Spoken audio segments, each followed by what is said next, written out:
जय हिंद दोस्तों। मैं रमाकांत जायसवाल स्वागत करता हूं आप सबका study with Rama YouTube channel पर। उम्मीद है दोस्तों कि आप सब स्वस्थ होंगे और अच्छे से अपनी पढ़ाई कर रहे होंगे।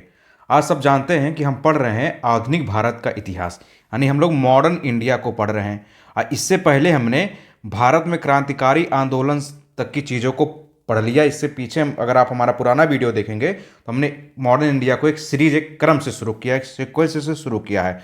हमने अभी तक भारत में क्रांतिकारी आंदोलन के पहले की जो घटनाएं थी वहां तक की चीज़ों को हमने पढ़ लिया। मतलब कैसे कैसे क्या घटनाएं घटी, भारतीय राष्ट्रीय कांग्रेस की स्थापना कैसे हुई, कौन कौन सा अधिवेशन कहाँ हुआ, हमने यहाँ तक की चीज़ों को बहुत अच्छे से पढ़ लिया है। हमने क्रांतिकारी आंदोलन भी अपने पिछले वीडियो में हिंदुस्तान सोशलिस्ट रिपब्लिकन एसोसिएशन तक की चीज़ों को पढ़ लिया था, HSRA तक की चीज़ों को हमने पढ़ लिया था। और आज हम पढ़ने वाले हैं भगत सिंह से, हम स्टार्ट करने वाले हैं। आप जानते हैं कि भगत सिंह एक महान क्रांतिकारी थे और हम यहाँ से आज चीज़ों को स्टार्ट करने वाले हैं। तो आप सभी दोस्त जिन्होंने पिछला वीडियो हमारा नहीं देखा है उनसे निवेदन है कि आप पहले पुराने वीडियो को एक आराम से देख लीजिए, चीज़ों को समझिए, एक सीक्वेंस में पढ़ने की कोशिश करिए। और जो बच्चे क्रम से वीडियो देखते आ रहे हैं तो वो भी बहुत ध्यान से वीडियो को सुनने की कोशिश करें और साथ ही साथ आप पढ़ते सुनते भी रहें, देखते भी रहें और नोट डाउन भी चीज़ों को करते चलें, ताकि रिवीजन में आपके लिए यह लाभदायक रहे। तो चलिए दोस्तों, आप जानते हैं कि ये जो मॉडर्न इंडिया यानी आधुनिक भारत का जो इतिहास है यह लगभग सभी एग्जाम के लिए लाभदायक है।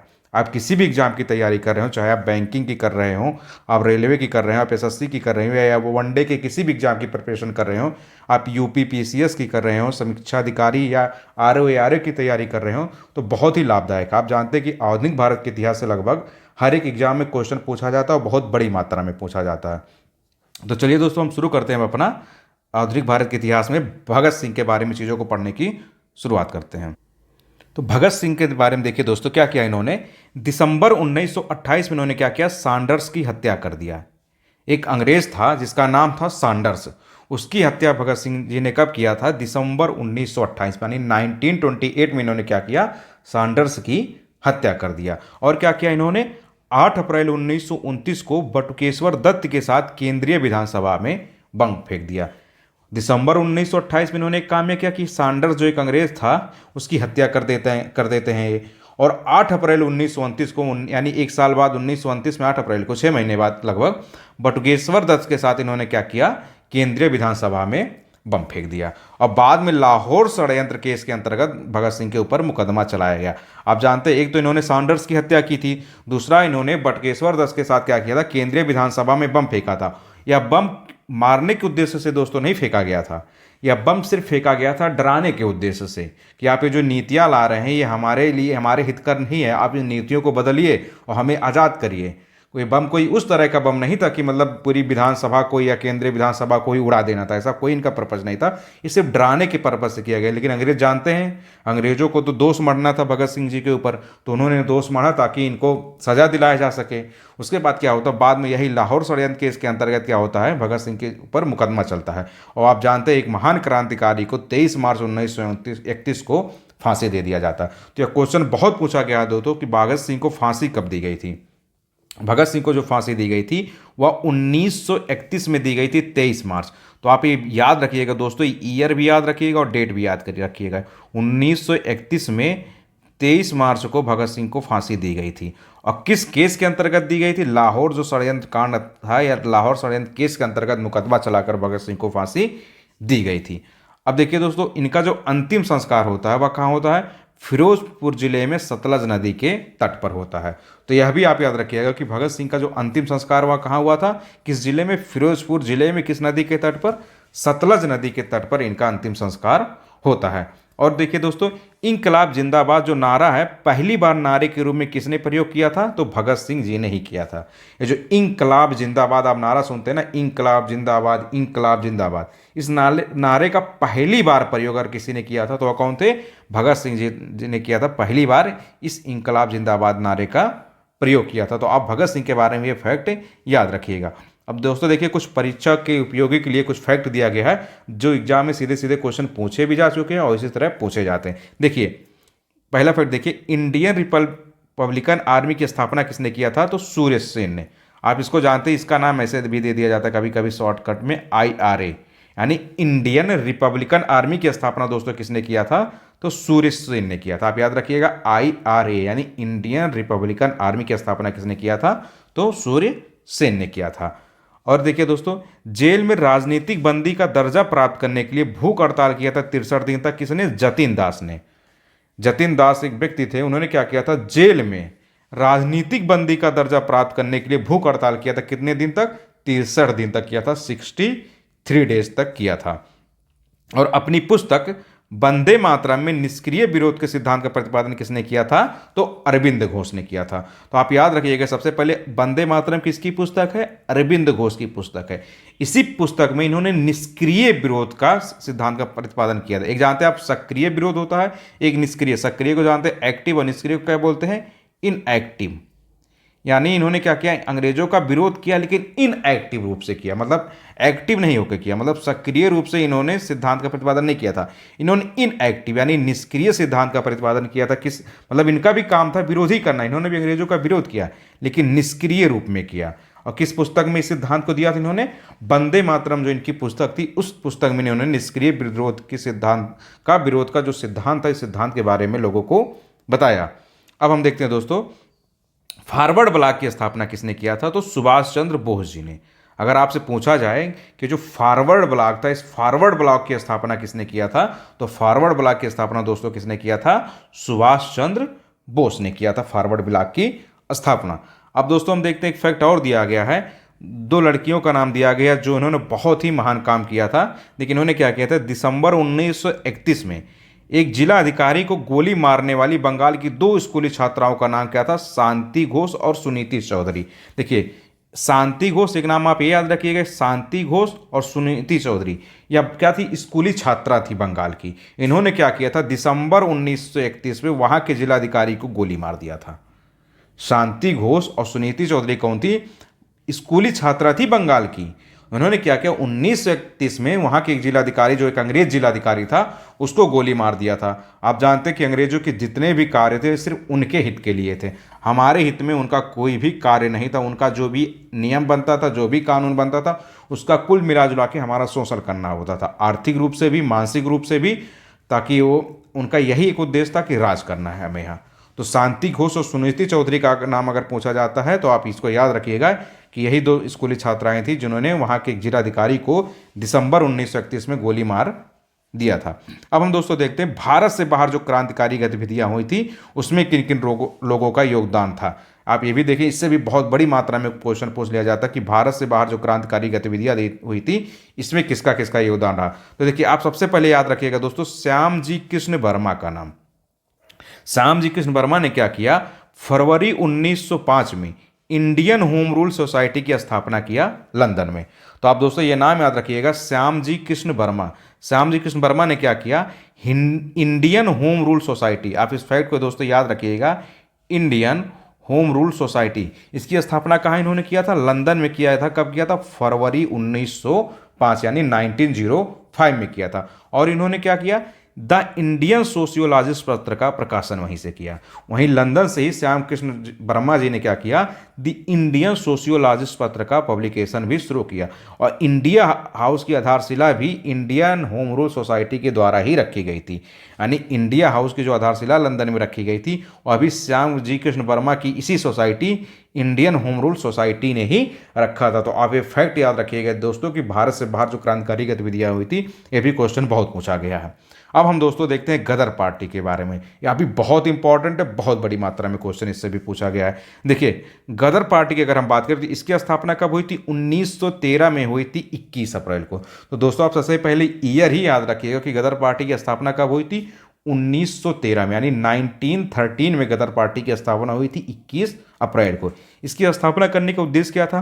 पराधीन भारत को अंग्रेजों से स्वतंत्र कराना। यानी अंग्रेज जो यहाँ पर राज कर रहे थे, गदर पार्टी की स्थापना करने का यही उद्देश्य था कि इस पराधीन भारत को, मतलब अंग्रेज जो यहाँ पर राज कर रहे थे, उसको स्वतंत्र कराना ताकि हम आज़ाद हो जाए। इस गदर पार्टी का दोस्तों मुख्यालय कहाँ था? San Francisco. सैन फ्रांसिस्को कहाँ पड़ता है? अमेरिका में। तो आप याद रखिएगा, गदर पार्टी का जो मुख्यालय था वह था सैन फ्रांसिस्को। और सैन फ्रांसिस्को कहाँ पड़ता है दोस्तों? अमेरिका में। अब हम दोस्तों देखते हैं, एक फैक्ट और है यहाँ पे दिया गया है, Hindustan Association of the Pacific Coast के बारे में, कि इसके बारे में आप कुछ फैक्ट दिया गया है, आप इसको भी देख लीजिए। देखिए, Hindustan Association of the Pacific Coast, इसकी स्थापना कब की गई थी? 1913 में किया गया था। यानी आप यहाँ याद रखिएगा, Hindustan Association of the Pacific Coast, इसकी स्थापना दोस्तों आप याद रखिएगा कब किया गया था? 1913 में, यानी 1913 में किया गया था Hindustan Association of the Pacific Coast. इसके संस्थापक कौन थे? तो सोहन सिंह भाकना थे। ये जो Hindustan Association of the Pacific Coast था, इसके संस्थापक कौन थे दोस्तों? तो सोहन सिंह भाकना। इन्होंने क्या किया? गदर नामक अखबार निकालने के कारण इसका नामकरण भी गदर पार्टी पड़ गया। आपने ऊपर पढ़ा गदर पार्टी के बारे में कि उसकी स्थापना कब हुई थी? 1913 में। तो गदर नामक जो अखबार किसने निकाला था? इसी HAPC ने, यानी Hindustan Association of the Pacific Coast ने ही गदर नामक अखबार निकाला, इसीलिए इसका नाम गदर पार्टी भी पड़ गया है। यानी ये जो HAPC है, आप जानते हैं जो गदर पार्टी नाम पड़ा है, पहले नाम क्या था? Hindustan Association of the Pacific Coast. इसने क्या किया? गदर नाम से एक अखबार निकाल दिया, इसीलिए इस पार्टी का नाम भी आगे चल के क्या बोला गया? गदर पार्टी, इसी को बोला जाने लगा। इसकी स्थापना सोहन सिंह भाकना ने किया था कब? 1913 में। अब इसके पथ प्रदर्शक अगर पूछ लिया जाता आपसे एग्जाम में कौन थे, तो लाला हरदयाल, आप याद रखिएगा। अगर पूछा जाए कि गदर पार्टी या Hindustan Association of the Pacific Coast के संस्थापक कौन थे, तो संस्थापक में दोस्तों आप बताएंगे सोहन सिंह भाकना। लेकिन अगर पूछा जाए इससे पथ प्रदर्शक कौन थे, तो पथ प्रदर्शक में दोस्तों आप याद रखिएगा लाला हरदयाल, संस्थापक सोहन सिंह भाकना और पथ प्रदर्शक दोस्तों याद रखिएगा लाला हरदयाल। अब हम दोस्तों यहाँ देखते हैं राजा महेंद्र प्रताप के बारे में कुछ फैक्ट दिया गया है, उसको भी हम देख लेते हैं। देखिए, राजा महेंद्र प्रताप जो थे, इन्होंने क्या किया? बरकतुल्ला के साथ वर्ष 1915 काबुल में भारत की प्रथम अस्थायी सरकार का गठन किया। तो अगर पूछा जाए भारत की प्रथम अस्थायी सरकार का गठन किसने किया था, तो राजा महेंद्र प्रताप ने किया था। कब किया था? 1915 में किया था काबुल में। वो भी किसके साथ किया था? बरकतुल्ला के साथ किया था। और इस अस्थायी सरकार में स्वयं राष्ट्रपति कौन बनते हैं? राजा महेंद्र प्रताप बनते हैं। और प्रधानमंत्री उन्होंने किसको बनाया? बरकतुल्ला को बनाया। तो भारत की प्रथम अस्थायी सरकार का गठन किया था राजा महेंद्र प्रताप ने। इस सरकार के स्वयं वो राष्ट्रपति बनते हैं और प्रधानमंत्री दोस्तों इसको बनाते हैं, बरकतुल्ला को प्रधानमंत्री बनाते हैं। तो दोस्तों आप ये सारे क्रांतिकारी गतिविधियों को याद रखिएगा जो भारत से बाहर हुए हैं। भगत सिंह का क्या योगदान था, या राजा महेंद्र प्रताप ने क्या किया, गदर पार्टी का क्या क्या योगदान था, क्योंकि एग्जाम में आपसे सीधे सीधे क्वेश्चन पूछ लिया जाता है और बड़ी मात्रा में वहाँ पर कन्फ्यूजन हो जाता है। आप साथ में इसको 2 से 3 बार पढ़ते चलिए और चीज़ों को नोट डाउन करते चलिए ताकि आपका रिवीजन भी आसानी से हो सके। अब हम बात करते हैं दोस्तों मैडम भीकाजी रुस्तम कामा के बारे में। आपने इनका नाम सुना होगा, मैडम भीकाजी रुस्तम कामा, मैडम भीकाजी रुस्तम कामा। अब दोस्तों देख लेते हैं इनका जन्म कब हुआ था। तो इनका जो जन्म हुआ था वो 1861 में हुआ था, 24 सितंबर को। मैडम भीकाजी रुस्तम कामा का जन्म कब हुआ था? 1861 में हुआ था, 24 सितंबर को हुआ था। इनके पिता का क्या नाम था? सोराबजी फ्रामजी पटेल। तो अगर आपसे पूछा जाए मैडम भीकाजी आर कामा के पिता का क्या नाम था, तो सोराबजी फ्रामजी पटेल। और इनके पति का क्या नाम था? रुस्तम के आर कामा। आपने देखा ना, इनके पति का जो नाम था रुस्तम के आर कामा। इनका नाम क्या था? मैडम भीकाजी रुस्तम कामा। तो रुस्तम कामा इनके नाम में उसी के बाद लगा क्योंकि इनके पति जी का क्या नाम था? रुस्तम के आर कामा। अब ये किसकी निजी सचिव थी? तो यह दादा भाई नौरोजी की निजी सचिव थी। मैडम भीकाजी रुस्तम कामा जो थी वो कौन थी? दादा भाई नौरोजी की निजी सचिव थी। और आपने दादा भाई नौरोजी के बारे में पिछले वीडियो में अच्छे से पढ़ा है। जिन लोगों ने नहीं देखा वो जाके पिछला वीडियो एक क्रम से देख लें। और इन्होंने क्या किया? स्टुटगार्ट जर्मनी में जो कि पड़ता है वहाँ पर प्रथम भारतीय झंडे को फहराया। तो अगर एक क्वेश्चन बहुत पूछा गया दोस्तों कि प्रथम भारतीय झंडे को किसने फहराया, तो प्रथम भारतीय झंडे को मैडम भीकाजी कामा ने फहराया था। कहाँ पर? स्टुटगार्ट में। स्टुटगार्ट कहाँ पड़ता है दोस्तों? जर्मनी में एक स्थान है। तो अगर आपसे पूछा जाए कि प्रथम भारतीय झंडे को, क्वेश्चन बहुत पूछा गया, बहुत इंपॉर्टेंट है दोस्तों, कि प्रथम भारतीय झंडे को किसने फहराया था, तो मैडम भीकाजी रुस्तम कामा ने फहराया था। कहाँ पर? स्टुटगार्ट में। स्टुटगार्ट कहाँ पड़ता है? जर्मनी में पड़ता है। और हम देखते हैं दोस्तों इनको एक अन्य नाम दिया गया, भारतीय क्रांति की माँ। तो अगर आपसे पूछा जाए कि भारतीय क्रांति की माँ नाम किसको दिया गया है, तो मैडम भीकाजी रुस्तम कामा को बोला जाता है भारतीय क्रांति की माँ। इन्होंने प्रथम भारतीय झंडे को फहराया था स्टुटगार्ट जर्मनी में, भारतीय क्रांति की माँ।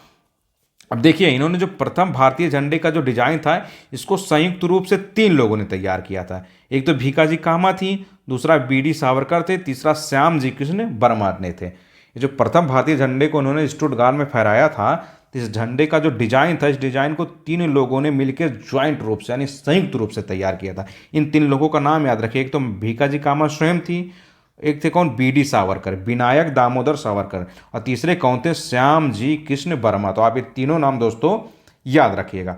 आपने एक सुना होगा दोस्तों कामागाटा मारू प्रखंड, आपने ये सुना होगा कामागाटा मारू। इस बहुत लोगों में इसमें कन्फ्यूजन हो जाता है कि कामागाटा मारू था क्या। तो दोस्तों आप देख लीजिए कामागाटा मारू, इससे एग्जाम में बहुत क्वेश्चन पूछा गया है कि ये कामागाटा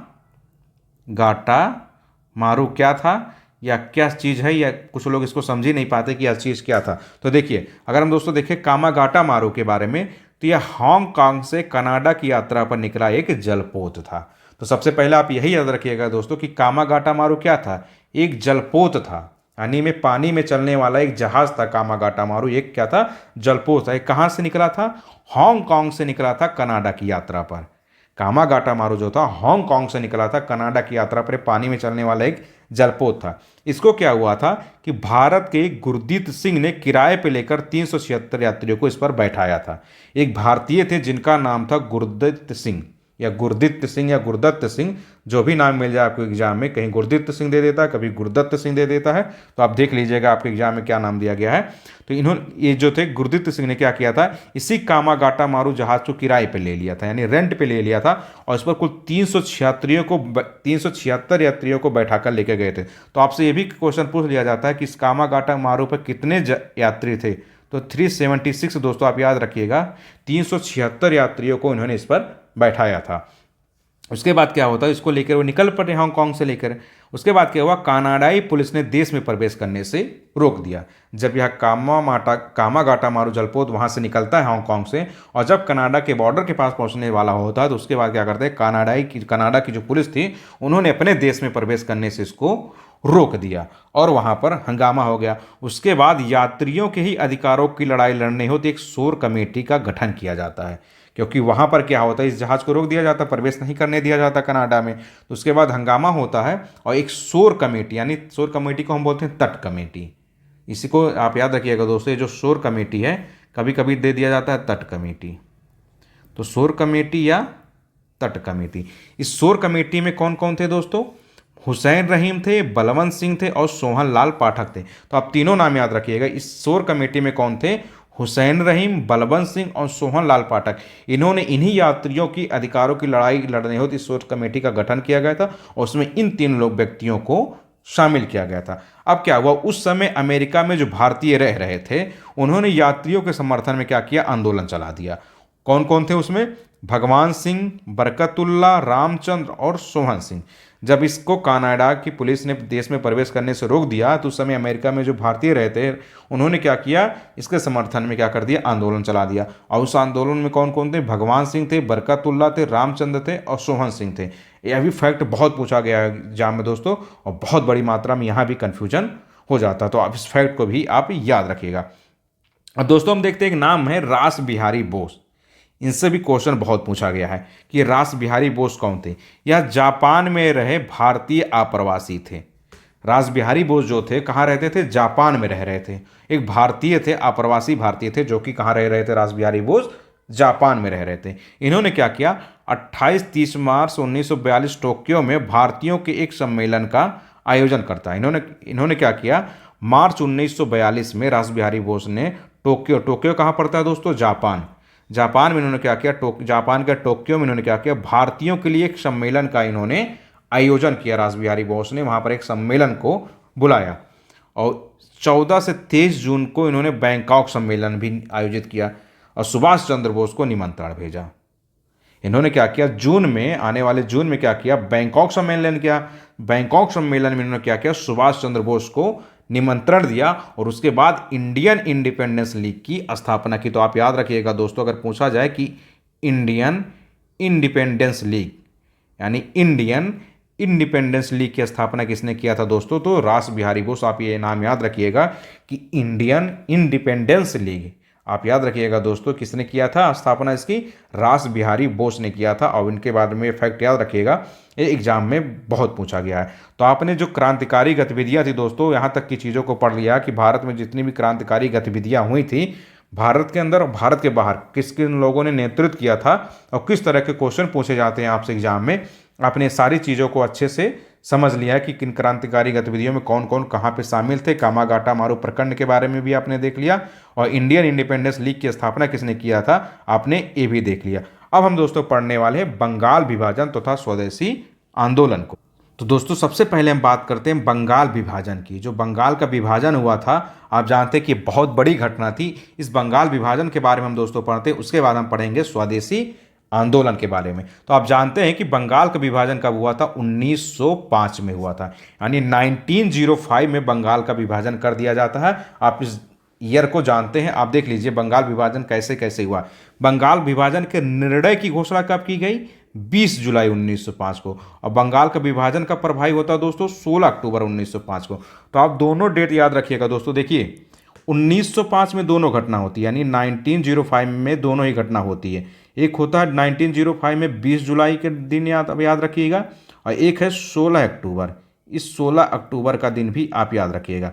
देखिए 20 जुलाई 1905 को क्या होता है? बंगाल के विभाजन के निर्णय की घोषणा कर दिया जाता है, यानी कि बंगाल का विभाजन किया जाएगा, इसकी घोषणा कब कर दी जाती है? 20 जुलाई 1905 को की जाती है। ये भी फैक्ट आपसे एग्जाम में बहुत पूछा जाता है, कन्फ्यूजन हो, दोनों डेट दे दिया जाता है, कन्फ्यूजन हो जाता है। उसके बाद पूछा जाता है कि जो बंगाल का विभाजन हुआ था यह प्रभावी कब हुआ? बंगाल के विभाजन की तो घोषणा कर दी गई, लेकिन यह प्रभावी कब होता? तो ये 16 अक्टूबर को हो जाता है, यानी 16 अक्टूबर 1905 को बंगाल का विभाजन प्रभावी हो जाता है। और जिस दिन बंगाल का विभाजन प्रभावी होता है उसी दिन को पूरे बंगाल में शोक दिवस के रूप में मनाया जाता है, यानी 16 अक्टूबर 1905 को। तो आप याद रखिएगा बंगाल का विभाजन प्रभावी कब हुआ? 16 अक्टूबर 1905 को प्रभावी होता है। इसीलिए 16 अक्टूबर 1905 को पूरे बंगाल के अंतर्गत क्या मनाया जाता है? शोक दिवस मनाया जाता है दोस्तों। आप जानते हैं कि शोक दिवस क्यों मनाया जाता है? किसी दुख में, आप जानते हैं कि अगर हमारे परिवार में, आपने देखा होगा अपने आसपास में, अगर किसी की मृत्यु हो जाती है तो शोक निमंत्रण भेजा जाता है ना, मतलब इनविटेशन भेजा जाता है।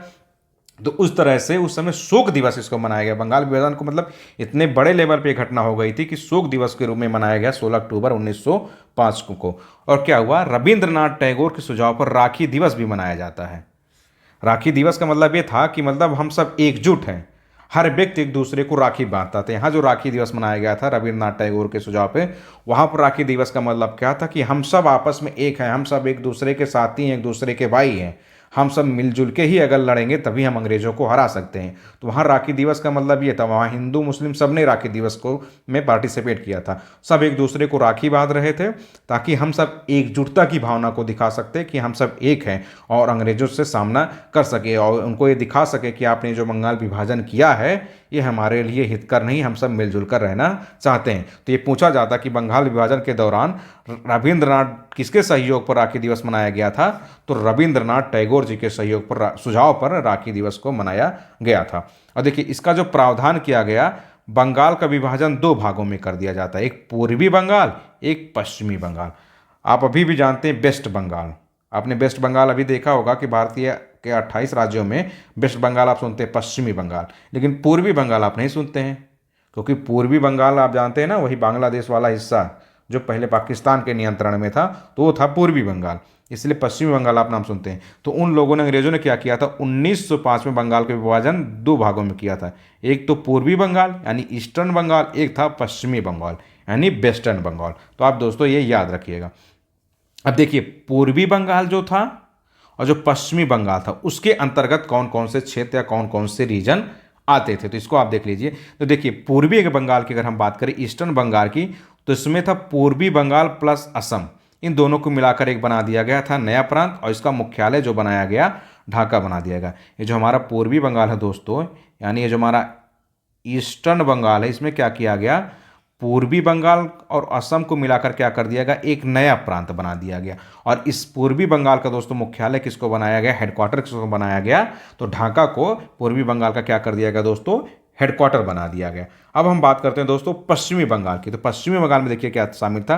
पश्चिमी बंगाल में एक तो वेस्टर्न बंगाल शामिल ही था, साथ ही साथ बिहार और उड़ीसा का भी क्षेत्र शामिल था। तो अब आप याद रखिएगा दोस्तों कि जो वेस्टर्न बंगाल था यानी जो पश्चिमी बंगाल था, ये आप यहाँ देख लीजिए, ये जो वेस्टर्न बंगाल था उसमें भी पूछा जाता है दोस्तों क्या क्या शामिल था। तो वेस्टर्न बंगाल में एक तो पश्चिमी बंगाल वाला क्षेत्र शामिल था, उसके साथ साथ उड़ीसा और बिहार का क्षेत्र भी वेस्टर्न बंगाल में शामिल था।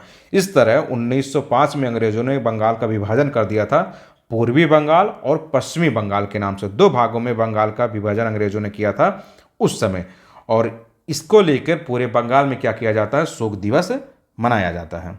तो दोस्तों आपने क्रांतिकारी गतिविधियों को भी पढ़ लिया है, जो क्रांतिकारी गतिविधियां हुई थी, क्रांतिकारी गतिविधियों में किसका क्या क्या योगदान था, और आपने बंगाल विभाजन को भी पढ़ लिया कि बंगाल विभाजन कब हुआ था, इसके निर्णयों को कब लागू किया गया, इसकी घोषणा क्या किया गया, और बंगाल का विभाजन पूर्वी बंगाल और पश्चिमी बंगाल के जिस रूप में किया गया था, तो पूर्वी बंगाल में कौन कौन से रीजन शामिल थे और पश्चिमी बंगाल में कौन कौन से रीजन शामिल थे, आपने ये देख लिया है बंगाल विभाजन के अंतर्गत। आप जानते हैं दोस्तों कि ये जो टॉपिक्स है इससे एग्जाम में आपसे बहुत बड़ी बड़ी मात्रा में क्वेश्चन पूछा जा चुका है। आप जिस भी एग्जाम, आप जब भी कोई एग्जाम का बैक ईयर पेपर क्वेश्चन उठा के देखेंगे, आप देखेंगे कोई ना कोई क्वेश्चन पूछा गया। अगर आप पिछले 8-10 साल का, आप 1 साल का आप उठाएंगे तो आप नहीं समझ पाएंगे। देखिए बैक ईयर क्वेश्चन पेपर का मतलब क्या होता है कि आप जिस भी एग्जाम की तैयारी करने रहे हो पिछले 10 साल का कम से come back year question paper आप उठाइए। सबसे अच्छा तरीका ये होता है कि पिछला जो 10 ईयर होता है, आप जिस भी एग्जाम में लगे हो, पिछले 10 ईयर का क्या करिए, आप बैक ईयर पेपर उठाइए और उसमें आप देखिए कि आपसे क्या क्या क्वेश्चन पूछा गया, किस किस टॉपिक से पूछा गया। आप जानते हैं कि हिस्ट्री में बहुत सारे फैक्ट दिए जाते हैं और सारे फैक्ट को आप एक साथ लर्न नहीं कर सकते हैं। तो हर एक एग्जाम का अपना अपना एक नेचर होता है। तो आप जिस एग्जाम की तैयारी कर रहे हो, आप रेलवे से संबंधित कर रहे हो, बैंकिंग से संबंधित कर रहे हो, एसएससी से संबंधित कर रहे हैं, यूपी पीसीएस से संबंधित कर रहे हो, या समीक्षा अधिकारी, आप जानते हैं कि अभी इसकी वैकेंसी आने वाली है उत्तर प्रदेश में, जिसको बोला जाता है RO ARO। अगर आप इसकी तैयारी करें तो आप जानते हैं हर एग्जाम में पूछने का नेचर अलग होता है और टॉपिक्स का वेटेज अलग होता है। तो ये आप तभी देख पाएंगे जब आप पिछले 10 ईयर के बैक ईयर क्वेश्चन पेपर को देखेंगे, तभी आप समझ जाएंगे कि आपसे कहाँ से पूछा जाता है, आप उसी चीज़ पे जोर देंगे। और आपका सबसे अच्छा तरीका होता है कि आप इस बैक ईयर क्वेश्चन पेपर को भी लेते चले, साथ ही साथ आप प्रैक्टिस करते चलें चीज़ों को। आप क्या करिए, प्रैक्टिस सेट भी लगाते चले, क्योंकि आप जो पढ़ते हैं आपका यहीं से क्लियर होता है कि आपने कितने सही से पढ़ा है। आप वीडियो को 2-3 बार से देखिए और खुद से इसको नोट डाउन करते चलिए, नोट्स बनाते चलिए। बाकी बुक के बारे में आप जानते हैं कि ये घटना चक्र पब्लिकेशन की बुक है, आप चाहे तो बुक को भी ला के पढ़ सकते हैं। लेकिन आप अगर प्रैक्टिस नहीं करेंगे, रिवीजन नहीं करेंगे, तो कोई महत्व नहीं रह जाएगा पढ़ने का दोस्तों, क्योंकि एक्चुअल एग्जाम में बहुत प्रेशर होता है। यहाँ तो आपको फैक्ट याद है, लेकिन अगर आपकी प्रैक्टिस नहीं होगी तो आप एक्चुअल एग्जाम में नहीं कर पाएंगे। आपको सवाल आएंगे, क्वेश्चन आपको सारे आएंगे, लेकिन आप वहाँ कन्फ्यूजन कर दिए जाएंगे, क्योंकि वहाँ दिया होता है दोस्तों 4 ऑप्शन, और चारों ऑप्शन क्या होता है, क्लोज होता है प्रश्न के अनुसार। आप वहाँ कन्फ्यूजन कर जाते हैं कि ये सही है कि ये सही है कि ये सही है कि ये सही है, और गलती से कहीं आप 2 में कन्फ्यूजन कर गए तो भी गलती, तो गलत तो आपका हो ही जाएगा। और ये चीज़ें सुधरती हैं दोस्तों practice plus revision, practice plus revision. आप देखते होंगे कि क्रिकेट में भी प्रैक्टिस का आप देखते हैं कि बहुत कराया जाता है। जब कोई मैच होने वाला होता है, चाहे टेस्ट हो, चाहे T20 हो, चाहे ODI हो, तो उससे पहले आप देखेंगे कि सारे खिलाड़ी प्रैक्टिस करते हैं, क्योंकि प्रैक्टिस ही क्या करता है, आपको परफेक्शन की तरफ ले जाता है। तो आप दोस्तों से, सारे दोस्तों से यही निवेदन कि आप जिस भी एग्जाम की तैयारी कर रहे हो तो आप ईमानदारी से पढ़ते रहें और पढ़ाई को बोझ ना समझें, आप इत्मीनान से चीज़ों को समझते चलिए। तो दोस्तों आपसे एक छोटा सा निवेदन है कि आप हमारे YouTube channel study with Rama, आप इस YouTube चैनल को दोस्तों सब्सक्राइब कर लीजिएगा और इसको अपने दोस्तों में शेयर भी कर देंगे। जो भी दोस्त किसी भी एग्ज़ाम की तैयारी कर रहे हो, भाई बहन अगर कंपटीशन की तैयारी कर रहे हैं, तो आप उन तक वीडियो को शेयर कर दीजिएगा। बाकी अगर आपके कुछ डाउट रह जाते हैं तो आप नीचे कमेंट बॉक्स में दे सकते हैं।